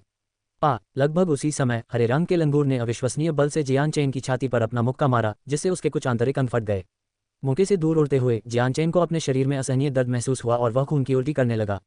गले पर घातक प्रहार के बाद हरे रंग के शल्कों वाले वानर ने आकाश की ओर क्रोधित होकर चीख मारी, जिससे उसके आसपास मौजूद जादुई प्राणियों का समूह अत्यधिक भय से कांप उठा।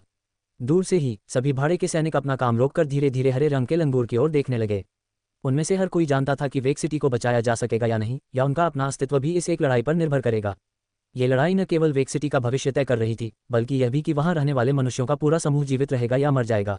हरे रंग का तरल पदार्थ धीरे धीरे हरे रंग के लंगूर के गले से एक अंतहीन धारा के रूप में टपक रहा था। अपनी जान गंवाते हुए भी उसकी आंखों में एक द्वेषपूर्ण और खतरनाक चमक थी, और वह जियान चेन की ओर बढ़ रहा था। उसी क्षण लाल रोशनी की दो और लकीरें चमकी और कटाता और कटाफे हरे रंग के शल्क वाले वानर की ओर दौड़े। दोनों को पता था कि क्या करना है। सुनहरे फर वाले बाघ राजा और धारदार मगरमच्छ के मारे जाने के बाद वे दोनों अपनी पूर्व योजना के अनुसार कार्य कर सकते थे, 5वें दर्जे के जादुई राक्षस को मारना।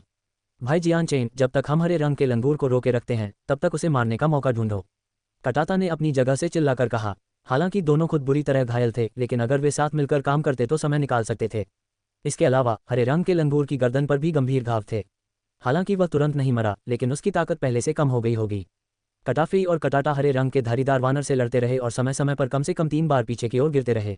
दोनों गंभीर रूप से घायल हो चुके थे, लेकिन अंततः जियान चेन को एक मौका मिल गया और हरे रंग के धारीदार वानर की ओर एक अंतिम छलांग लगाते हुए उसने तलवार की शक्ति का उपयोग करते हुए अधिक शक्तिशाली प्रहार से अपनी तलवार उसके सिर पर मार दी।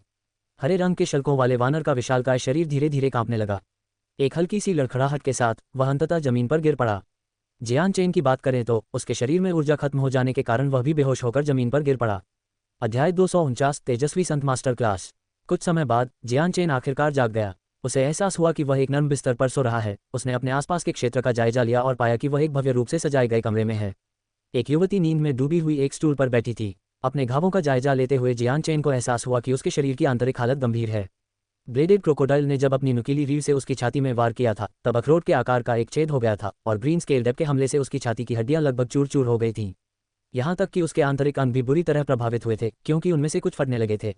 जियान चेन ने धीरे से गहरी सांस ली। इतने गंभीर घावों के साथ बेहतरीन दवाइयों से भी ठीक होने में कई दिन लग जाएंगे।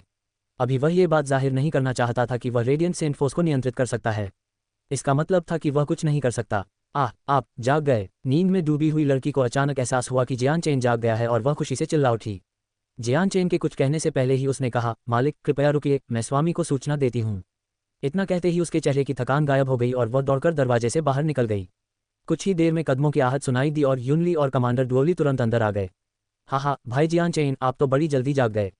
यह मेरी उम्मीद से कहीं ज्यादा था। दोनों वरिष्ठ दूतों ने मुझसे कहा था कि आप 2-3 दिन में जागेंगे, लेकिन अभी तो आधा दिन भी नहीं बीता है। युनली हंसी। युनली को अंदर आते देख जियान चेन को एहसास हुआ कि वह स्वामी के महल में ही है। भाई जियान चेन, इस बार हम जादुई राक्षसी लहर से वेक सिटी की रक्षा करने में सफल रहे। ये सब आपकी बदौलत ही संभव हो पाया, युनली ने भावुक होकर कहा। युनली और कमांडर डुओली के शांत चेहरों को देखकर जियान चेन ने खुद को ये पूछने से रोक नहीं पाया, लॉर्ड युनली, वेक सिटी में स्थिति कैसी दिख रही है? हाँ, भाई जियान चेन, 5वीं श्रेणी के तीनों जादुई जीवों के मारे जाने के बाद बाकी सभी जादुई जीवों ने लड़ने की इच्छा खो दी और सीधे जादुई जीव पर्वत श्रृंखला की ओर भाग गए। अब वेक सिटी सुरक्षित है। युनली खिलखिलाते हुए हंसा और उसके चेहरे पर एक प्रसन्न मुस्कान आ गई। ये सुनकर जियान चेन ने तुरंत राहत की सांस ली। इस तरह का परिणाम सबसे अच्छा होता है। हालांकि 5वीं श्रेणी के जादुई जीव प्रकट हुए थे, लेकिन इस बार हताहतों की संख्या वेक सिटी की स्थापना के बाद से अब तक की सबसे कम है, युनली ने बताया। भाई जियान चेन, अभी आपको बिस्तर पर आराम करना चाहिए। हमने आपको और दोनों वरिष्ठ दूतों को ठीक करने के लिए अन्य शहरों से कुछ संत गुरुओं को पहले ही बुला लिया है, इसलिए जल्दबाजी करने की कोई आवश्यकता नहीं है। जियान चेन ने बिना कुछ कहे सिर हिलाया। एक तेजस्वी संत गुरु के यहाँ आकर उसके घावों का उपचार करने से उसकी चोटें उसकी अपेक्षा से कहीं अधिक तेजी से ठीक हो जाएंगी। युनली ने इसके अलावा कुछ नहीं कहा और तुरंत कमरे से निकल गई। वेक सिटी में अभी अभी एक बड़ा युद्ध हुआ था, इसलिए अभी भी कुछ काम बाकी थे जिन्हें पूरा करना आवश्यक था। दूसरे दिन युनली एक सफेद वस्त्रधारी व्यक्ति को उस कमरे में लेकर आई जहां जियान चेन मौजूद था। भाई जियान चेन, तेजस्वी संत गुरु आ गए हैं, कृपया उन्हें आपके घावों का उपचार करने दें। इससे आपके घाव जल्द से जल्द ठीक हो जाएंगे, युनली ने कहा। ठीक हो रहे जियान चेन ने धीरे धीरे अपनी आंखें खोली और तेजस्वी संत गुरु का निरीक्षण किया। वह व्यक्ति लगभग 30 वर्ष का लग रहा था और उसने एक सफेद चोगा पहना हुआ था जो उसके अपेक्षाकृत कमजोर शरीर को ढके हुए था। उसके पीछे 2 हटे कट्टे पुरुष खड़े थे जो महान संत गुरुओं के समान बलवान प्रतीत हो रहे थे। जिस तरह से वे तेजस्वी संत गुरु के पीछे खड़े थे, उससे ऐसा लग रहा था मानो वे उनके अंगरक्षक हों। आदरणीय तेजस्वी संत गुरु, ये व्यक्ति भाई जियान चेन हैं, युनली ने तेजस्वी संत गुरु से विनम्रतापूर्वक कहा। तेजस्वी संत गुरु के पास एक अद्वितीय ऊर्जा का प्रयोग करने की क्षमता होती है, जिसके कारण तियान युआन महाद्वीप में उनका स्थान अत्यंत प्रतिष्ठित होता है। यहाँ तक कि निम्न स्तर के तेजस्वी संत गुरु का भी वही दर्जा होता है जो पृथ्वी संत गुरु का होता है। सफ़ेद वस्त्र धारण किए हुए तेजस्वी संत गुरु ने जियान चेन की ओर एक छोटी सी मुस्कान के साथ देखा और कहा, तो आप ही हैं श्री जियान चेन। मैं ही हूँ, आदरणीय दीप्तिमान संत गुरुजी। युनली का अनुसरण करते हुए जियान चेन ने दीप्तिमान संत गुरुजी से आदरपूर्वक बात की। मैंने सुना है कि श्री जियान चेन ने 3 श्रेणी 5 के जादुई राक्षसों को मार डाला है। श्री जियान चेन की इतनी कम उम्र में इतनी शक्ति होना वाकई एक चौंकाने वाली उपलब्धि है। तेजस्वी संत गुरु मुस्कुराए। आदरणीय तेजस्वी संत गुरु, मुझे लगता है कि आपने आधी अफवाहें ही सुनी होंगी। क्या ऐसा हो सकता है कि आपने पृथ्वी संत गुरु स्तर के 2 दूतों के बारे में नहीं सुना हो? जियान चेन ने धीमी आवाज में कहा। तेजस्वी संत गुरु बिना कुछ कहे केवल मुस्कुरा सके। वैद्य के दोनों हाथ धीरे धीरे उनकी आंखों के बीच बंद हो गए, फिर उनके हाथों के भीतर से एक तेज चमक निकली और अंत में एक दूधिया सफेद रंग की गेंद प्रकट हुई। दूधिया रंग की चमक बढ़ती ही गई और तेजस्वी संत गुरु ने धीरे धीरे उसे जियान चेन की छाती में दबा दिया। तुरंत ही तेजस्वी संत शक्ति का गोला उसकी छाती में समा गया और तेजी से उसके घावों को भरने लगा। धीरे धीरे अपनी भौहें सिकोड़ते हुए जियान चेन को एहसास हुआ कि रेडियंट सेंट मास्टर का रेडियंट सेंट फोर्स पर नियंत्रण उतना कुशल नहीं था जितना उसका। जब जियान चेन इसे नियंत्रित करता था तो वह इसे अधिक तेजी से करता था और उसकी सेंट फोर्स की शक्ति कहीं अधिक सघन थी। उसकी शक्ति निश्चित रूप से रेडियंट सेंट मास्टर की शक्ति की तरह सरल और कमजोर नहीं दिखती थी और उसे स्वयं ठीक होने में शायद केवल 6 घंटे लगते। रेडियंट सेंट मास्टर द्वारा उपचार किए जाने पर कम से कम 14 घंटे लगेंगे। क्या ये तेजस्वी संत गुरु जानबूझकर प्रक्रिया को धीमा करने की कोशिश कर रहे हैं या उनकी क्षमता सीमित है? जियान चेन ने मन ही मन सोचा। इस क्षण वह ये सोचने से खुद को रोक नहीं पाया कि क्या तेजस्वी संत शक्ति को नियंत्रित करने की उसकी क्षमता इस तेजस्वी संत गुरु से अधिक है। 1 घंटे बाद जियान चेन की छाती पर चमक धीरे धीरे कम होने लगी। थके हुए तेजस्वी संत गुरु ने अपने हाथ पीछे खींच लिए और बोले, महाराज जियान चेन, आपकी आंतरिक चोटें काफ़ी गंभीर हैं। फिलहाल मैं एक ही उपचार में आपका पूरी तरह से इलाज नहीं कर सकता, मुझे और समय चाहिए। इतना कहकर तेजस्वी संत गुरु कुछ दूरी पर पालथी मारकर बैठ गए और अपनी थकी हुई ऊर्जा को पुनः प्राप्त करने लगे। बाकी दोनों व्यक्ति चुपचाप उनकी रक्षा के लिए उनके पास खड़े रहे। ऐसा लगता है कि इस तेजस्वी संत गुरु की क्षमता मेरे स्तर की नहीं है। मात्र 1 घंटे के बाद ही वह और टिक नहीं पाए। जियान चेन ने बुदबुदाते हुए कहा। पलक झपकते ही 2 दिन बीत गए और दीप्तिमान संत शक्ति की दूधिया सफेद आभा से जियान चेन धीरे धीरे ठीक हो रहा था। दीप्तिमान संत गुरु ने थकावट से भरे हाथों से जियान चेन की छाती को थाम लिया। ठीक है महाराज जियान चेन, आपके आंतरिक घाव अब पूरी तरह से ठीक हो गए हैं। तेजस्वी संत गुरु मुस्कुराए। बिस्तर से तुरंत उठकर जियान चेन ने अपने अंगों को फैलाना शुरू किया और कहा, आदरणीय तेजस्वी संत गुरु, आपकी क्षमता वास्तव में बहुत गहरी है। जिस चीज़ से उबरने में मुझे कई दिन लगते वह केवल 2 दिनों में हो गई। ये सब आपके उपचार के कारण ही संभव हुआ। ये सुनकर तेजस्वी संत गुरु के चेहरे पर गर्व का भाव आ गया और फिर उन्होंने विनम्रता से कहा, दुर्भाग्यवश मेरी क्षमता अभी भी काफ़ी कम है। यदि मैं उच्च कोटि का तेजस्वी संत गुरु होता तो इस प्रकार की चोट को ठीक होने में केवल आधा दिन लगता। ये सुनकर जियान चेन का दिल जोर से धड़कने लगा। आदरणीय दीप्तिमान संत गुरु, क्या दीप्तिमान संत गुरुओं को भी कोई पदक्रम दिया जाता है? बिल्कुल, तेजस्वी संत गुरु ने सिर हिलाया। योद्धाओं की तरह तेजस्वी संत गुरुओं का भी एक श्रेणी होती है। निम्न स्तर का तेजस्वी संत गुरु केवल छोटी मोटी चोटों को ठीक कर सकता है, बड़ी चोटों को नहीं। उच्च स्तर का तेजस्वी संत गुरु अंगों को फिर से उगा सकता है और कुछ तो किसी को मृत्यु के मुंह से या यहाँ तक कि मृत्यु के बाद भी वापस ला सकते हैं। तो क्या इन तेजस्वी संत गुरुओं की शक्ति की श्रेणियां होती हैं? जियान चेन ने उत्सुकता से पूछना जारी रखा। वैद्य हंसते हुए बोला, तेजस्वी संत गुरुओं को योद्धा संतों की तरह 9 अलग अलग श्रेणियों में बांटा जाता है, लेकिन आपके जैसी कोई नामकरण प्रणाली नहीं है। सबसे निचला स्तर प्रथम श्रेणी का तेजस्वी संत गुरु है और सबसे ऊंचा स्तर 9वीं श्रेणी का तेजस्वी संत गुरु है। क्योंकि एक तेजस्वी संत गुरु अपनी आध्यात्मिक शक्ति पर निर्भर करता है, इसलिए जैसे जैसे वह आगे बढ़ता है उसकी उन्नति कठिन होती जाती है। जहां तक मुझे पता है, तियान्युआन महाद्वीप में उच्चतम स्तर का तेजस्वी संत गुरु केवल 6ठी श्रेणी का है। उस स्तर से ऊपर के लोगों का जिक्र केवल किंवदंतियों में ही मिलता है। तो आदरणीय तेजस्वी संत गुरु किस स्तर पर हैं? एक तेजस्वी संत गुरु की साधना योद्धा संत वर्ग के संतों की साधना से कहीं अधिक कठिन होती है। आप राक्षसी मूलों का उपयोग करके स्वयं को उन्नत कर सकते हैं, लेकिन हम तेजस्वी संत गुरुओं को अपने शरीर को बलवान बनाने के लिए केवल अपनी आत्मा को ही मजबूत करना पड़ता है। इसलिए 30 वर्षों की साधना के बावजूद मैं अभी केवल 3य श्रेणी के तेजस्वी संत गुरु स्तर पर ही हूँ। इस स्पष्टीकरण के साथ जियान चेन को रेडियंट सेंट मास्टर्स के कार्य करने के तरीके की कहीं अधिक विस्तृत समझ प्राप्त हुई। उस व्यक्ति की शक्ति को देखते हुए जियान चेन केवल यही अनुमान लगा सकता था कि उसकी अपनी क्षमता 4थी श्रेणी या उससे भी ऊपर की होगी। इसके बाद वह व्यक्ति कमरे में ज़्यादा देर नहीं रुका। जल्दी से वह दोनों दूतों का इलाज करने की तैयारी में जुट गया। पूरी तरह ठीक होने के बाद युनली की हार्दिक इच्छाओं के बावजूद जियान चेन ने हवेली छोड़ने का फैसला किया। सड़कों पर कई भाड़े के सैनिक उत्साहित चेहरों के साथ 5वीं श्रेणी के जादुई जीवों के बारे में बातें करते हुए घूम रहे थे। इस बार अप्रत्याशित रूप से उनमें से 3 दिखाई दिए थे, इसलिए इस जानकारी ने काफ़ी दिलचस्पी जगाई थी। मैंने सुना है कि पृथ्वी संत मास्टर श्रेणी की शक्ति वाले 2 दूत हमारे वेग शहर में आए थे। उन दोनों दूतों ने निश्चित रूप से 3 श्रेणी 5 के जादुई जीवों को मार डाला। ये पक्का नहीं हो सकता। मैंने 3 लोगों को 5वीं श्रेणी के जादुई राक्षसों से लड़ते देखा। उनमें से एक लगभग 20 साल का युवक था। उन तीनों 5वीं श्रेणी के जादुई राक्षसों को उस युवक ने अकेले ही मार डाला। मैंने यह अपनी आंखों से देखा था। बकवास, तुम्हारी आंखें बूढ़ी हो गई होंगी। एक युवक 3-5वीं श्रेणी के जादुई जीवों को कैसे मार सकता है? यह अविश्वसनीय है। तुम सब इस पर विश्वास मत करना। मैं दावे से कह सकता हूं कि उन 3-5वीं श्रेणी के जादुई जीवों को 2 दूतों ने मारा है। दूत के अलावा हमारे वेक शहर में कोई भी ऐसा नहीं है जो 5वीं श्रेणी के जादुई जीव का सामना कर सके। ये सरासर बकवास है। मैंने स्वयं एक युवक को हरे रंग के शल्क वाले वानर के विरुद्ध उड़ान भरते हुए देखा, फिर उसने अपनी तलवार से उसके सिर में वार कर दिया। जैसे जैसे सभी लोग कक्षा 5 के जादुई जीवों के विषय पर बात करते रहे, सड़कों पर शोर बढ़ता ही गया। ये बातचीत सुनकर जियान चेन खुद को हंसने से रोक नहीं पाया और काई कबीले के परिसर की ओर चल पड़ा। अध्याय 250 2 और क्लास 5 मॉन्स्टर कोर पर कब्जा। काई कबीले के परिसर में पहुंचने पर जियान चेन बिना किसी बाधा के द्वार से आगे बढ़ गया, क्योंकि गार्डों ने सम्मानपूर्वक उसे पुकारा। जियान चेन ज्वाला भाड़े के सैनिकों की ओर बढ़ता रहा। वहां बहुत कम लोग थे और थोड़ी ही दूर पर दर्द और पीड़ा की तेज आवाजें सुनाई दे रही थीं। कप्तान, कप्तान! जैसे ही जियान चेन को अंदर आते देखा, फ्लेम मर्सिनरीज के कई सदस्य पहले से कहीं अधिक सम्मान के साथ उनका अभिवादन करने के लिए दौड़ पड़े। जादुई राक्षसों के हमले के दौरान जियान चेन ने कई चौथे दर्जे के जादुई राक्षसों को मार गिराया था जो उन पर जानलेवा हमला करने वाले थे। इस प्रकार उन्होंने फ्लेम मर्सिनरीज के कई सदस्यों की जान बचाए और मारे गए लोगों का बदला भी लिया। कैप्टन, आप लौट आए। किंग फेंग, मोतियान, चरकास्ट, डुओकांग और सेठ सभी तुरंत आंगन से बाहर आकर जियान चेन का अभिवादन करने लगे। उन सभी के शरीर पर कुछ घाव थे और घावों पर बंदी पट्टियों से अभी भी खून के धब्बे दिख रहे थे। जैसे जैसे सब लोग धीरे धीरे उसका अभिवादन करने आए, जियान चेन ने 5 महान संत गुरुओं पर कोई गंभीर चोट न देखकर राहत की सांस ली। ये 5 ज्वाला भाड़े के सैनिकों के स्तंभ थे और लगभग हर सदस्य का लक्ष्य थे। वह निश्चित रूप से उनमें से किसी को भी खोना नहीं चाहता था। कितने लोग हताहत हुए हैं? जियान चेन ने उन 5 से पूछा। उल्लंघन की संख्या उम्मीद से कम है। कुल मिलाकर हमारे 20 साथियों ने अपनी जान गंवाई है, जिनमें से 8 सेंट मास्टर्स थे। इसके अलावा हमारे 60 साथी मामूली रूप से घायल हुए हैं, एक व्यक्ति ने बताया। उम्मीद से ज्यादा बुरा नहीं है। अच्छा है। जियान चेन ने राहत की सांस लेते हुए अपना स्पेस बेल्ट खोला। ये लो 1000 बैंगनी सिक्के, हमारे भाइयों के इलाज के लिए जरूरी दवाइयां खरीद लो और बाकी पैसे मृतकों के परिवारों को दे दो। हम कप्तान को धन्यवाद देते हैं। जियान चेन के कार्यों से 5 महान संत गुरु और बाकी सभी सदस्य भावुक हो गए। तुरंत ही उनके चेहरे भावों से चमक उठे और उन्होंने जियान चेन को धन्यवाद दिया।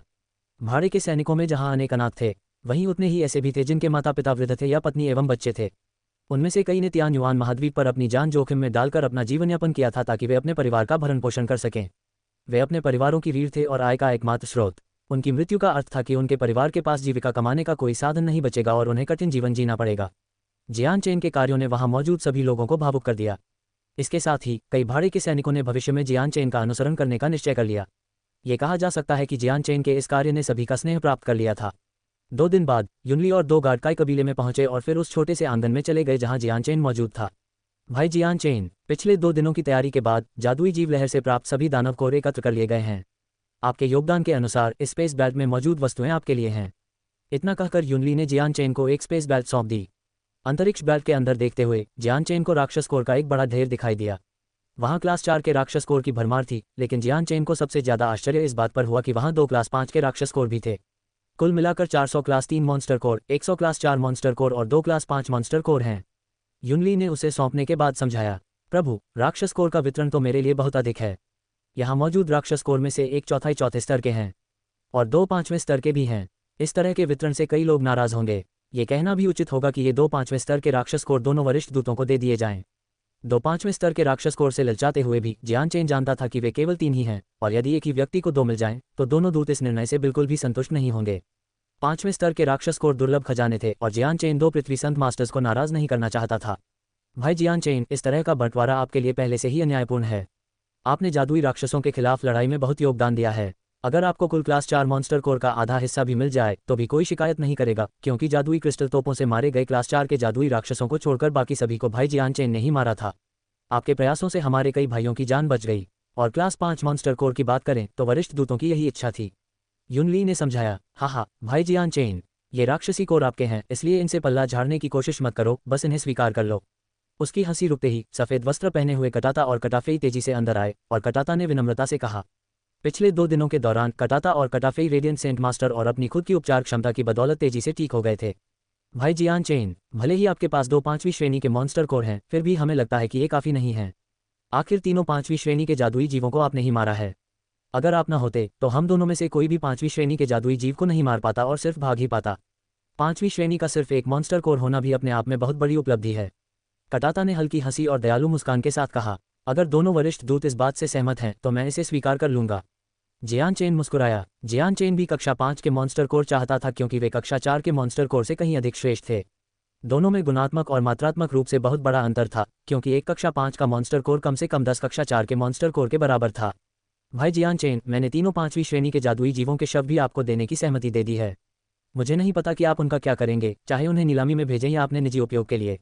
कटाता हंसा। जियान चेन की आंखों में खतरनाक चमक आ गई और उसने कहा, मैं स्वर्णिम फर बाग राजा को ले जाऊंगा।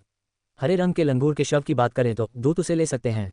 आखिरकार अगर दूतों द्वारा मुझे यह मौका न दिया गया होता तो मैं हरे रंग के लंगूर को मार न पाता। ये सुनकर कटाता और कटाफेई दोनों के चेहरे पर खुशी झलक रही थी। तो हम खुशी खुशी हरे रंग के बंदर का शव ले लेंगे। इतना कहकर कटाता ने शव लेने से मना नहीं किया। हरे रंग के बंदर का शव उसकी सबसे बड़ी इच्छा थी और उसने पहले जियान चेन से पैसे देकर शव खरीदने की योजना बनाई थी।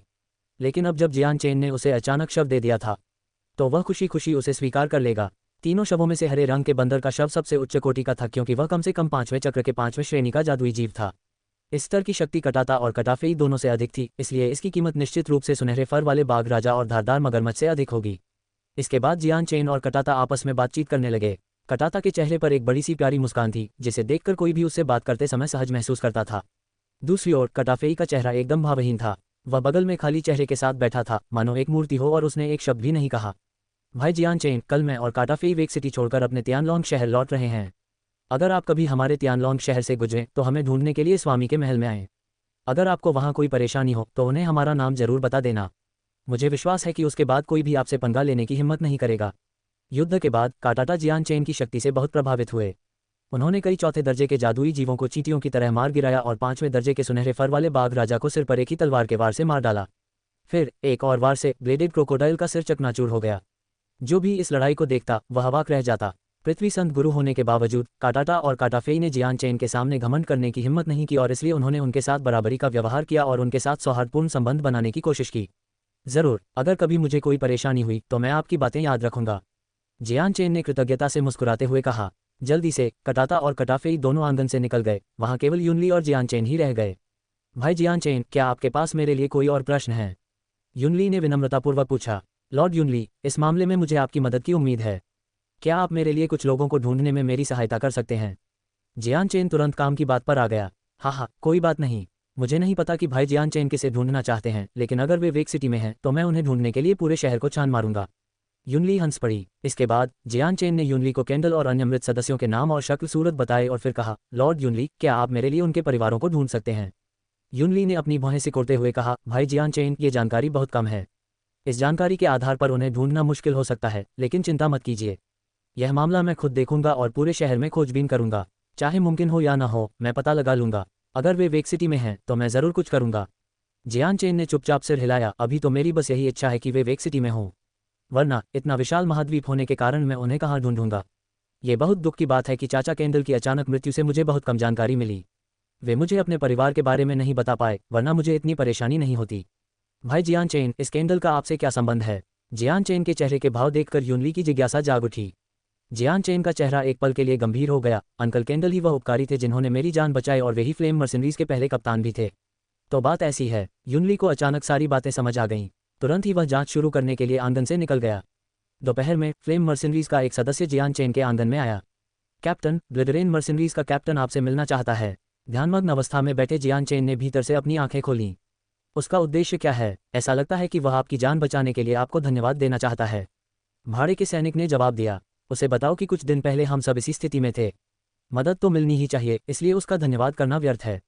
जियान चेन ने शांत भाव से उत्तर दिया। हाँ, भाड़े के सैनिक ने जवाब दिया और तुरंत वहां से चला गया। इसके कुछ ही समय बाद एक और भाड़े का सैनिक जियान चेन के आंगन में आया। कैप्टन, युद्ध देवता के भाड़े के सैनिकों का कप्तान आपसे मिलने आया है। उन्हें बता दीजिए कि मैं अभी भी अपने घावों से उबर रहा हूं और ठीक से उनका स्वागत नहीं कर सकता। हाँ कैप्टन, स्टॉर्म मर्सिनरीज के कप्तान आपसे मिलने आए हैं। मैं यहाँ नहीं हूँ। कैप्टन, ब्लू मर्सिनरीज के वाइस कैप्टन आपसे मिलने आए हैं। मैं यहाँ नहीं हूँ। Dot dot dot dot dot dot. उसके बाद जियान चेन के दिन शांतिपूर्ण नहीं रहे। अनगिनत भाड़े के सेनापति और कई कुलों के नेता लगातार उससे मिलने आते रहे। जादुई राक्षसों की लहर समाप्त हुए अब 4 दिन बीत चुके थे। इसलिए युद्ध में भाग लेने वाले कई लोग ये जानने के लिए खोजबीन कर रहे थे कि उन्हें बचाने वाला युवक कौन था और 5वें दर्जे के 3 जादुई राक्षसों को किसने मारा था। इसी वजह से और भी लोग आने लगे। आखिरकार जियान चेन की युद्ध शक्ति एक पृथ्वी संत गुरु के बराबर थी, इसलिए बहुत से लोग उससे किसी न किसी तरह की मित्रता स्थापित करना चाहते थे। जियान चेन को उनके इरादे का काफी पहले ही अंदाजा हो गया था, इसलिए उसने दरवाजे बंद कर दिए और किसी से भी मिलने से इनकार कर दिया, अन्यथा उसे बहुत बड़ी मुसीबत का सामना करना पड़ता। आगे की कहानी सुनाने के लिए VM स्टोरी वर्ल्ड को सब्सक्राइब करो।